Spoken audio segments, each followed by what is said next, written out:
Cool. All right. Well, welcome everybody. I have with me Reverend Zach Deese, pastor of Macedonia Moravian Church, and he's going to tell us a little bit about their context and then about a cool thing they've been doing with some of their children's programming. So, Zach, I'd like to just, who are you and where are you? Hi, so my name is Zach Deese. I've been in ministry for 11 years now, and I'm just about to finish up or complete my 8th year at Macedonia. And Macedonia is an interesting location. It's in Davie County. It's about 15 minutes from Winston, but also 15 minutes from another city called Moxville. It's sort of this rural yet suburban community at the same time.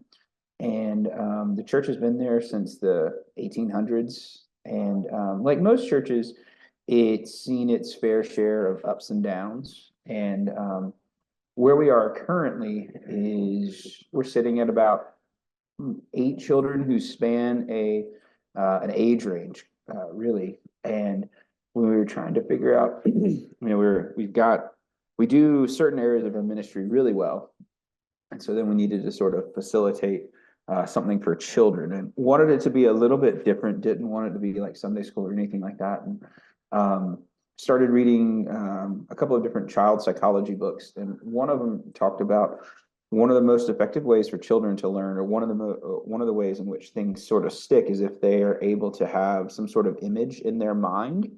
And then once they understand the image, then they can sort of manipulate it and reason with it. And so that idea particularly stuck in my head. And then I was thinking, well, I do have a friend who's really good at like comic book art. And I just reached out to him and asked him whether or not comic book art translates to coloring book art. And he said it did. And so we started developing this little process where I would give him a verse or a snippet of a verse, and then he would do some sort of coloring book art that was his interpretation of the verse. And it worked really well. And the way that it sort of became where it is now is that the children get the piece of artwork first. They don't even know what the verse is. And they spend about, 15 to 20 minutes just looking at the picture, coloring the picture, talking about it. And then after there is some, I don't know if you call it mastery of concept, but some awareness of what it is and what it might mean, then they flip it over and see what the verse is. And so it's just this attempt to connect an image that they understand to a Bible verse. And again, we're not necessarily looking for concept mastery, but just more so focused on this planting a seed, and then something to build on. That's really cool. So how have the kids received it? Is this something that you've done for a while now? And do they expect it? They look forward to it? What's that like? So we started this in 2017, maybe early 18. And so it's been an ongoing project. And where initially it was sort of the main thing that we did, now it's sort of evolved into each month sort of has a theme. And the first week of the month has the drawing in it. And then we revert back to that each week. And so like, for instance, right now we're doing a whole series on 1 Corinthians 13, the love is. And so now they're only getting one word. And so it's like, love is patient. And then we have Andrew's interpretation of patience. Love is kind. And so we've been going through that. And so we start off our month with the drawing and then one word. And then it just flows from there.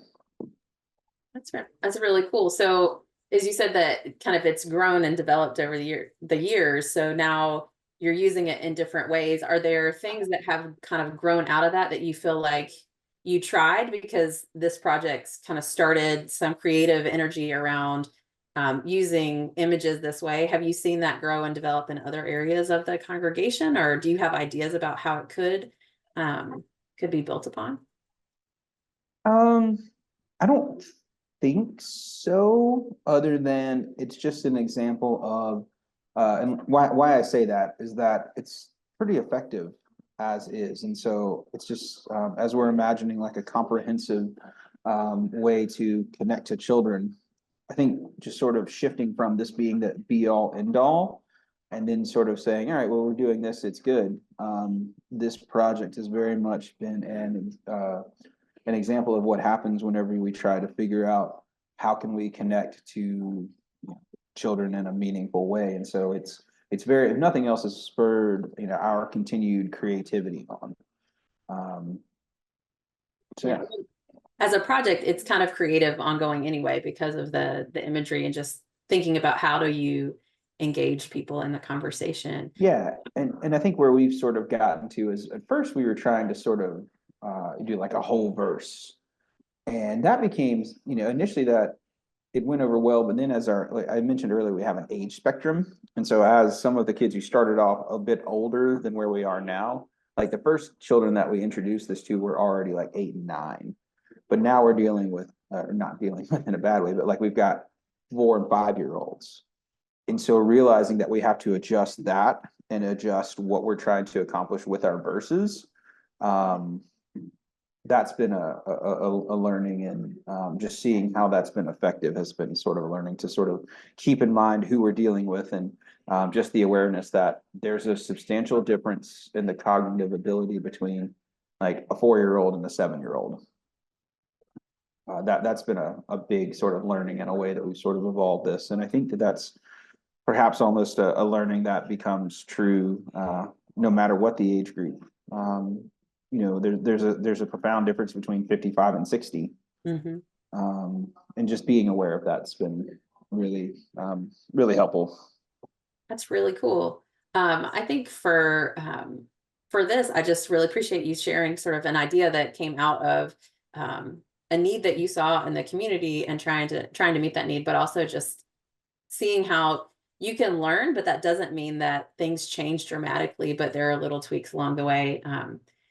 For me, it's kind of a hopeful thing for all of us to remember in congregations that like good things kind of go and they grow organically. Well, It's cool. So thank you so much for sharing just a little bit about what y'all done at Macedonia, and maybe we'll hear from you from some other things that you've been doing.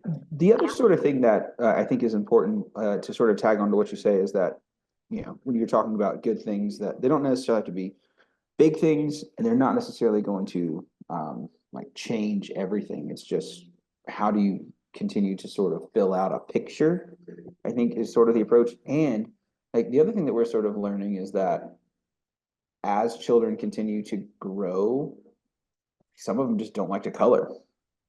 And so it was really, really, really worked really well for a specific group. And with this current group, they're actually getting more out of the conversation than the actual coloring too. And so I think the other thing to sort of keep in mind with any sort of creative process is that you still have to keep being creative. Not just one thing is going to work for everybody.